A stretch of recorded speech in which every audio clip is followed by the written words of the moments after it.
RDC.info pour la promotion de la démocratie et la bonne gouvernance. La prunelle RDC.info, La passion du vrai. Suivez les journaux. Suivez les journaux.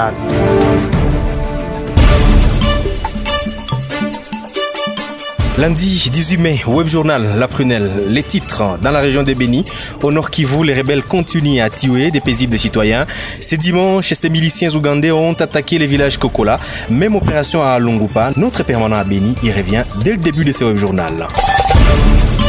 Non loin de Béni, mais cette fois dans la province voisine de l'Ituri, ce sont des miliciens Codeco qui ont signé une nouvelle attaque dans les territoires des Djougou. Au moins 18 personnes sont victimes. Denis Mukwege, prix Nobel de la paix, parle d'une honte pour le monde libre. Toujours au sommaire, le 17 mai marque les 23 ans de la chute du maréchal Mobutu, chassé par Laurent Désiré Kabila. Une journée fériée en RDC. Dans ce journal, vous suivrez l'ancien journaliste de la presse présidentielle, Soumouzé Kabila. Magloire Paloukou nous parlera de certaines choses que les gens connaissent moins. Voilà tout pour les titres, mesdames, messieurs. Bienvenue, bonjour à tous. On l'a dit au sommaire, les rebelles ougandais des forces démocratiques et alliés ADF ont, dans la journée de ce dimanche 17 mai 2020, attaqué les villages Kokola sur les tronçons routiers Oicha et Ringeti en territoire des Béni. La société civile Forces vives d'Oicha parlait des morts et des blessés lors de cette nouvelle attaque. Pendant ces temps, 5 autres civils ont été tués par les mêmes rebelles en Toma, près de Alongupa, en secteur Rwenzori.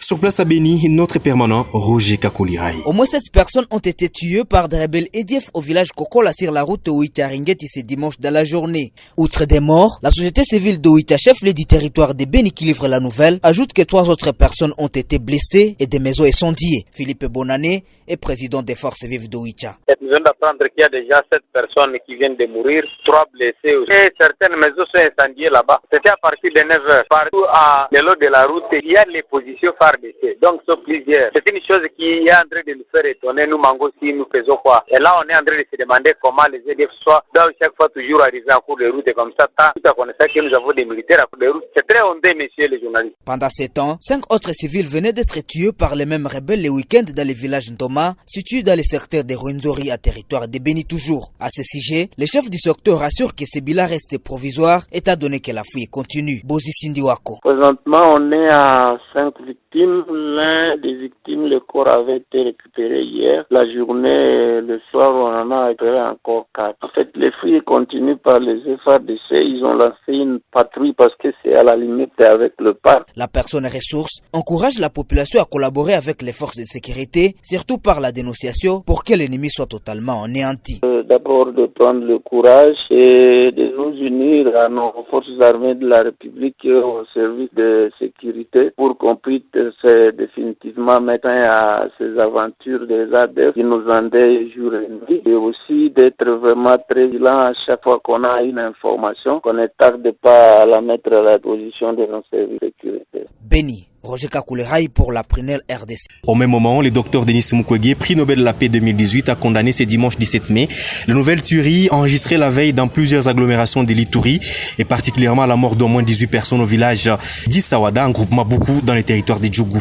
Mousseza Tikuru. C'est sur son compte Twitter que le célèbre gynécologue congolais s'est exprimé. Il pense que le monde libre devrait avoir honte de ces massacres qui se commettent au pays depuis des années. Comme pour le cas de l'anniversaire du massacre de Katogota dans la plaine de la Ruzizi, Mukwege appelle à déterrer les rapports mapping de l'ONU qui retracent les massacres à l'est du pays et leurs auteurs qui sont selon lui connus et protégés. Notons que plusieurs civils ont été tués par des miliciens Codeco la nuit du samedi au dimanche 17 mai à Djougou en province de l'Ituri. Le président de la société civile du territoire de Djougou qui s'est confié à la presse locale parlait d'au moins 18 personnes tuées et une dizaine de blessés. Dans un entretien avec la prunelle RDC.info ce dimanche, le porte-parole de l'armée en Ituri parle plutôt d'une attaque lâche des miliciens contre des civils car estime-t-il ils sont incapables de faire face à l'armée.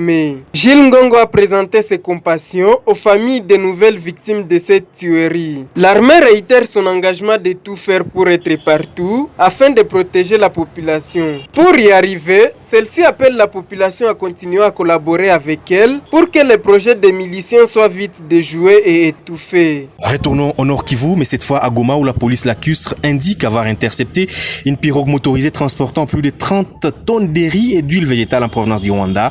L'après-midi de ce samedi 16 mai est sous le lac Kivu, n'est-ce pas, Freddy Ruvunangiza? D'après les informations livrées par les services de sécurité, ces marchandises sont entrées frauduleusement sur le territoire national pendant la nuit et devraient être déchargées au port public de Goma, et c'est là que la police lacustre les a interceptés. Apprenant la nouvelle, le gouverneur de la province du Nord Kivu, Karlin Zanzo Kasivita, a vite instruit les services de la 2GRAD et de la 2GDA afin de procéder à l'arrestation des propriétaires et de saisir les marchandises. Maître Aston Muhindo Magali, directeur de l'inspection législation, études et contentieux au sein de la direction générale des recettes du Nord Kivu DGRNK, indique qu'il s'agissait de deux pirogues dont l'une se serait en premier lieu échappée du contrôle des services de sécurité et dont la destination n'est pas jusque-là connue. Très tôt ce matin, nous avons dépêché une équipe sur place et nous-mêmes nous sommes rendus sur les lieux. Malheureusement, on nous parlait des deux pirogues, mais on a trouvé la première pirogue qui venait de s'échapper. On ne connaît pas encore sa destination, mais heureusement que les forces de la police ont mis la main sur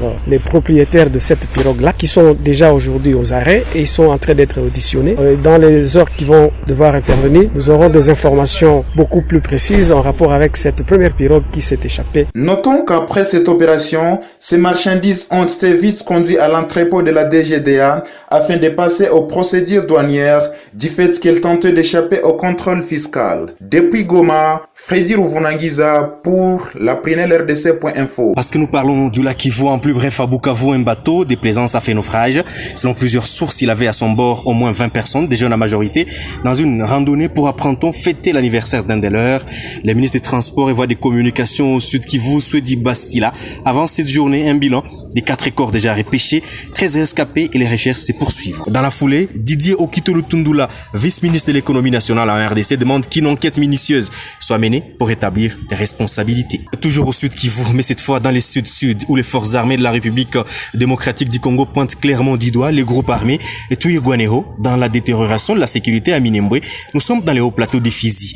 Retour sur la communication de l'armée avec toi, Gracie Zouani. Dans une communication faite par les porte-parole du secteur opérationnel Sud-Sud Kivu, l'armée note que depuis 25 jours déjà, une accalmie est observée à Minembwe et ses environs suite aux efforts fournis par les militaires déployés sur place. Cependant, regrette le capitaine Dieudonné Kasereka, le groupe armé Twirwaneho est allé voler les vaches de la population d'une communauté dans les villages Kachesha au nord de Minembwe. Ce vol a eu lieu le vendredi 15 mai 2020 et au samedi 16 mai. Les FARDC ont tout fait pour récupérer et remettre ces vaches aux propriétaires. Un parmi les chefs du village Kawera a encore une fois envoyé le groupe armé Twirwaneho et la population civile pour disperser plus de 90 vaches qui étaient déjà récupérées par les FARDC et en route pour la remise aux propriétaires, dénonce l'armée. Privilégiant les dialogues dans ce conflit à caractère ethnique à Minembwe et constatant la complicité de plusieurs leaders et notables de ces milieux, les responsables militaires présents à Minembwe ont réuni le samedi 16 mai certains chefs des villages, des notables et certains leaders pour interpeller encore une fois leur conscience en ce qui concerne la consolidation de cette paix, révèle la communication de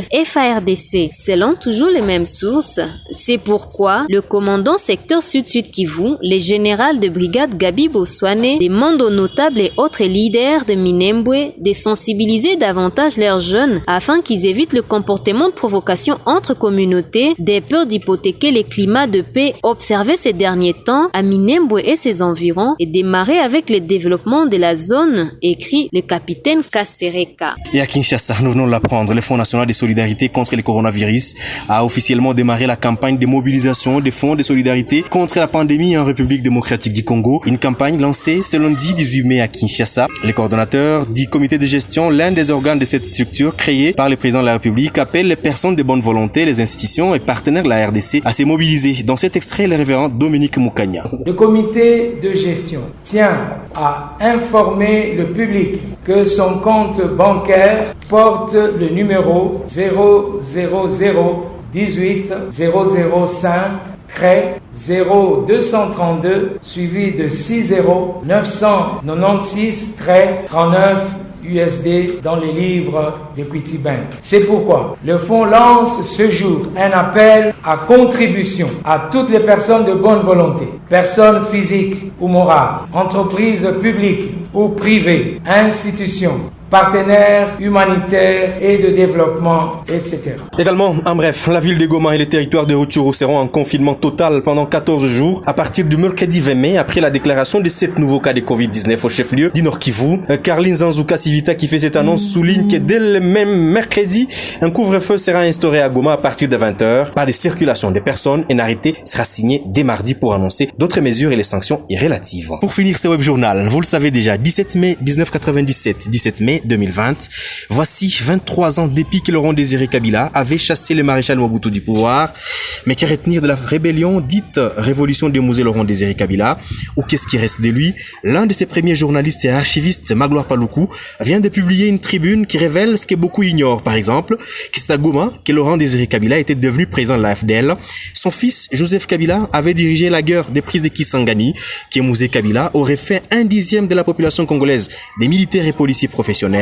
Nous vous proposons d'écouter l'ancien journaliste de la presse présidentielle sous Musée Kabila, Magloire Paluku, qui ajoute dans ses révélations que le ministère de la Reconstruction nationale était parmi les priorités des Kabila père. 23 ans après, il faut retenir que, par exemple, c'est à Goma, entre le 25 décembre 1996 et 5 janvier 1997, que M. Laurent Désiré Kabila, qui était porte-parole de l'AFDL, était devenu président de l'AFDL. Et l'Alliance des forces démocratiques pour la libération du Zaïre devenait un alliage. Et le président, M. Laurent Désiré Kabila, ce jour-là, devenait président de l'Alliance, président de tous les chefs rebelles, notamment de André Kissa-Sengandou, de Garas Boguera et de Anselme Massasouni Ndaga. Il faut retenir que c'est à Goma qu'il a formé son premier gouvernement des commissaires généraux. Puis, quand l'AFDL est parti à Kisangani, Kindu, d'abord, il fallait avoir des militaires zaïrois, des jeunes zaïrois. C'est ainsi qu'ils ont été formés très rapidement à Matebe dans le Rutshuru, d'autres dans le sud Kivu. C'est à Kisangani, vers avril 97, que les gens ont appris que le fils de Musée, qui s'appelait Joseph, avait mené la guerre pour entrer à Kisangani. Bien sûr, il était sous la conduite des Rwandais, chef des militaires, James Kabarebe. Alors, les premières signatures économiques vont commencer, notamment Dibis, le grand qui fait du diamant sud-africain. Et puis, plus tard, à Lubumbashi, les meilleures banques du monde venaient et Mzee Laurent Désiré Kabila exigeait qu'il y ait reconstruction. Beaucoup de gens ont aidé Mzee Laurent Désiré Kabila, notamment les Maïmaï Kassindiens, etc. Plus tard, après les négociations de Outenuka qui n'ont pas réussi, Mzee a ordonné que la guerre continue et Joseph Kabila, Anselme Massassou et James Kabarebe, nous les avons accompagnés. On a pris Kenge dans le Kwilu et Kinshasa. Mobutu avait fui le 16 et Mzee Laurent Désiré Kabila qui avait amené un message précis pour que Mobutu Sese Seko, le maréchal, signe sa reddition. Comme la famille politique et la famille biologique du maréchal refusaient, Mzee Laurent Désiré Kabila a dû prendre le pouvoir et se proclamer président de la République le 17. Et le Zaïre devenait le Congo. Mzee Laurent Désiré Kabila avait des grandes idées. Il voulait faire, par exemple, de 1/10 de la population du Congo des vrais militaires et policiers professionnels. C'est qu'aujourd'hui, nous serions la plus grande armée du monde après la Chine, mais peut-être même avant la Chine, avec 10 millions de militaires et de policiers professionnels. Mzee Laurent Désiré Kabila voulait faire l'agriculture sa priorité, voulait à tout prix que nous soyons dominants et qu'on domine le monde. Et voilà, il est parti avec ses rêves. Fin de ce web journal. Sous la technique d'Ibak Bagenda, honneur David Safari. Devant ces micros, retrouvez-nous sur la Prunelle RDC sur Facebook et Twitter. Restez informés également, nous suivra Kindu sous la radio Voice of Maniema sur 93.0. Au revoir.